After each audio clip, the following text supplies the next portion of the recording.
Hello, friend. Thanks for joining me for another book chat. Today, let's spend a few minutes with Code Girls, the untold story of the American women codebreakers of World War II by Liza Mundy. This is a work of nonfiction, and it was originally published in 2017. Now, it's a book I probably wouldn't have normally selected to read for whatever reason. The Codebreakers, there's been several of those books, histories released, the code-breaking efforts of World War II, which is interesting, but not something that I would typically think that I would want to spend that much time reading about. However, I decided to join this book club that's in my building here, and it was their selection for the month, and I decided to, go ahead and read it and participate in the book club. So I got the book and read it. Enjoyed it a lot, way more than I expected. However, I forgot to attend the book club. The night of the book club, I had it on my calendar, but I just completely forgot to attend the meeting. So I did not get a chance to discuss this in the group setting, but I'm discussing it with you all, so I guess that's fun too. So Code Girls by Liza Mundy. Yeah, it's all about how the code-breaking efforts of that began prior to World War II, and how they started to recruit these women.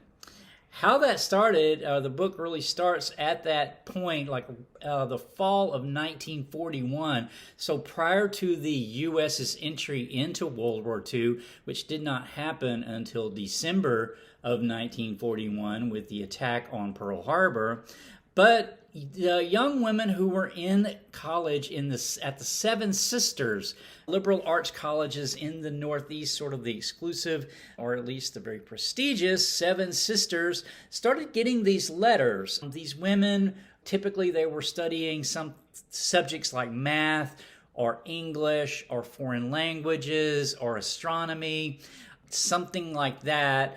And they got picked by the faculty certain faculty of the colleges to receive these letters and to have these interviews. It was very top secret. What they were being interviewed for was to become trained as cryptanalysts. So some of them it was for the Navy at that point. And so many of them, that's how they began. Ultimately, after they graduated, they had this training, this sort of secret training that no one else in the school knew about either that was going on. And then when they graduated, they went to Washington, D.C. to work there. So there's a lot in this book, and I don't want to actually teach the book. I thought how I would approach this chat really is just to chat a bit about some of the main thoughts that I took away from the book, the most interesting points that I found while reading the book. Number one was really how the difference between the Navy and the Army. So they had a really different culture. So the Navy who was doing this first recruiting at the Seven Sisters, right? And then the Army wanted their own department of code breakers, and so they were recruiting sometimes the same women. But ultimately, the Army decided to take a little bit of a different approach and start to recruit these school teachers from all over the country. I should say the Navy started with the Seven Sisters schools, but then ended up going throughout, to different colleges and universities around the country. But the Army started focusing on school teachers. So it was school teachers. And so it was this very diverse set of women that started to pour into Washington, D.C. at the time. I just think this is so interesting because their families didn't even know what they were doing. They thought they were just getting wartime jobs because this was World War II at this point, when the war actually broke out in December of 1941.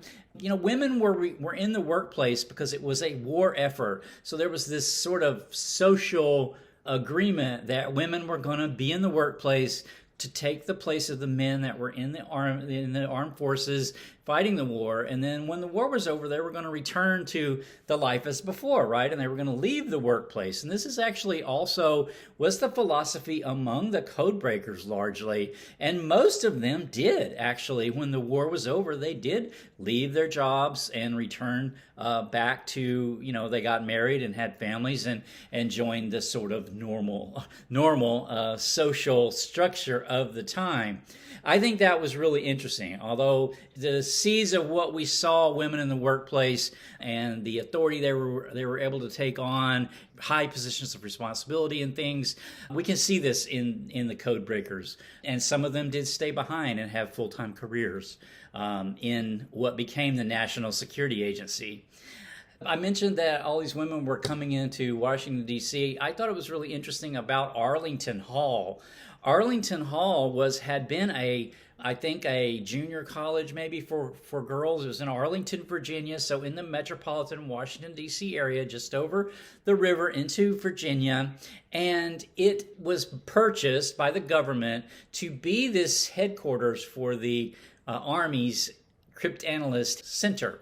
And it had a dormitory. So these women were coming from all over the country in these very different backgrounds. And to me, this was also a really interesting thing about the book, was because this was a time before television, before the mass sort of entertainment culture that we have now, where the country was still very divided regionally. It still is divided regionally, but not to the point that it was still in the 1940s. The interstate highways didn't exist yet, for example.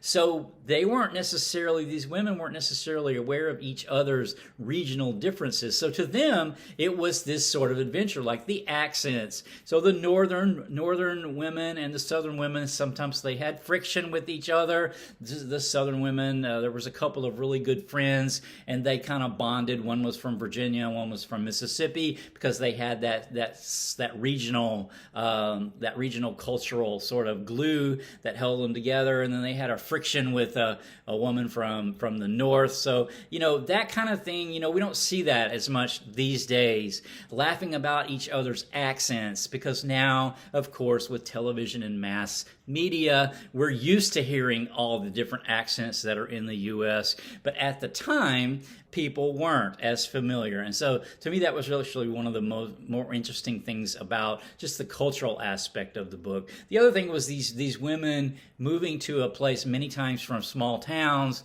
moving to a place like Washington, D.C. during wartime, which was a very bustling place, and, learning to take the bus and to take, the transit systems and take taxis and things like that they'd never done before. And so that was also interesting. It was also interesting to me a bit about the code breaking. It's explained in the book somewhat, although the book I wouldn't say is a code breaking book. That is not its topic. The topic is really about these women's experience, and the author here actually interviewed, this is actual picture, and there's some pictures included in the book, actually included interviews with some of the surviving code breakers, and then also there had been, in I think the 90s, there had been an effort to record some of their stories. But here's the thing about them, how they were almost lost to history, is because their work was so secret that during the time, no one really knew that's what they were doing. They thought these women were at Arlington Hall and at the Navy facility just doing clerical work. And so the women actually kept this secret. They had been warned when they were in training that they could be tried for any kind of breach of confidentiality, because they were warned that there would be efforts to uncover the U.S.'s network of code breaking. Of course, this was very important. We would see this happen periodically, where the women would work on a message. They would intercept messages either from Japan, from Germany, or from any other country where communication traffic went all around the world. And so there was people that worked all the basic languages of the world, keeping an eye on or keeping an ear on the chatter, right? What's going on. And this was in the 1940s, and this is just amazing to me that they were able to do this, because it was very tedious work to cipher out a code.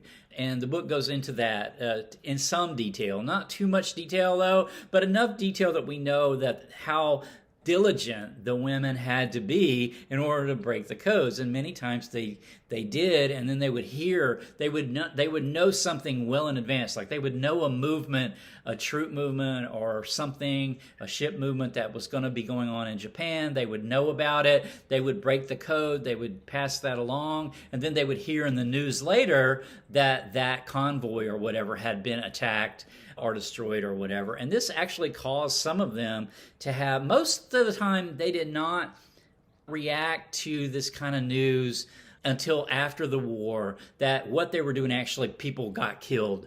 A few did, and there was a few instances given in the book. Women understood that this had happened and that, then had this sort of guilt. Some of them also could understand actions or situations that their relatives or the people they knew were the Americans were in, but like a ship sunk or something like that, they would hear about it before it was in the news, and of course they couldn't talk about it at all, even to their family members. So to me, that was also a very interesting part about the book, the aspect of the book.